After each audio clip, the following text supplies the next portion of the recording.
네, 세월호 침몰로 인한 실종자 대부분은 현재 배 안에 있는 것으로 보입니다. 탑승자들이 제때 배를 빠져나오지 못한 이유로 해운사 측에 가만히 있으라는 안내방송 외에 배의 구조적인 특성도 거론되고 있습니다. 배가 급격히 기울면서 단체룸이나 중앙 로비의 바닥이 절벽처럼 변했을 수 있습니다. 또 배에 문제가 생기고 움직이지 말라는 안내방송이 나온 뒤 물이 들어차고 있는데도 탈출 지시가 나오지 않았던 이유, 그것은 방송 시설이 물에 먼저 잠겼기 때문이라는 추정도 할 수 있습니다. 세월호의 구조를 장부경 PD가 설명해 드리겠습니다. 모두 5층으로 이뤄진 세월호 내부의 층별 구조를 설명드리겠습니다. 자세히 들여다보겠습니다. 세월호입니다. 길이 145m, 폭 22m로 국내에서 두 번째로 큰 규모의 여객선으로 인천과 제주도를 일주일에 2번씩 왕복 운항해 왔습니다. 탑승객 900여 명과 차량 컨테이너 수백 대를 동시에 실을 수 있습니다. 세월호는 1994년 일본에서 건조된 뒤 지난 2012년 10월 국내에 들어와 지난해 3월부터 운항을 시작했습니다. 세월호는 갑자기 배가 좌측으로 기울어지면서 배의 뒷부분부터 가라앉았습니다. 침몰된 모습을 그래픽으로 표현했습니다.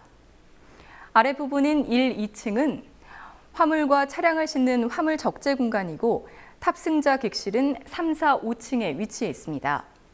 구조된 사람들은 대부분 배가 완전히 침몰되기 직전 배 우측 4, 5층 측면 테라스를 통해 구조됐습니다. 층별 구조를 자세히 보겠습니다. 배의 앞쪽 제주도 방향입니다.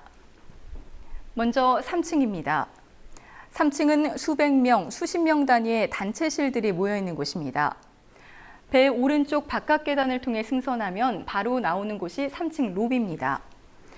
이 로비에서 두 갈래 복도를 따라 배 앞쪽으로 가면 270명을 수용할 수 있는 단체실인 플로어룸이 나옵니다. 침대와 같은 구조물 없이 구획만 돼 있는 대형 거실 같은 공간입니다. 배가 좌측으로 급격히 기울고 또 배 뒤쪽부터 가라앉으면서 바닥이 절벽처럼 됐을 것으로 보입니다. 초기에 배 뒤쪽으로 탈출하지 못했다면 이동 자체가 매우 어려운 구조입니다. 3층 중앙 로비 역시 마찬가지입니다. 특히 안내 방송을 하는 장소는 맨 좌측인 이곳이어서 사고 후 얼마 지나지 않아 물에 잠겼을 가능성이 있습니다. 3층에서 로비나 좌우 테라스 계단으로 이어지는 4층에는 6명 내지 8명 정원의 객실들이 촘촘히 배치되어 있습니다. 이 객실들 문은 방 안에서 당기는 구조로 되어 있습니다. 만약 안내방송에 따라 객실에서 기다리다가 물이 들어찼다면 이쪽 객실들은 문을 당길 경우 물이 쏟아져 들어가게 됩니다. 이곳 4층 역시 배 앞쪽에 80명을 수용할 수 있는 단체 객실이 있습니다.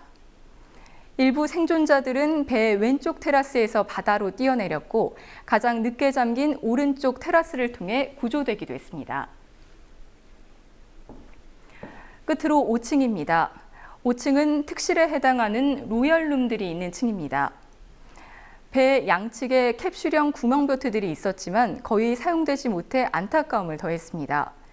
배가 침몰하면 수압에 의해 자동으로 펼쳐지는 구명 장비지만 늦게 침몰한 배 앞쪽과 오른쪽에 배치돼 있었기 때문에 승무원들이 이를 제때 활용하는 조치를 취하지 않아 거의 무용지물이었습니다. 모두 40여 대 중 한두 대만 펼쳐진 것으로 보도되고 있습니다. 국민TV 뉴스 장부경입니다.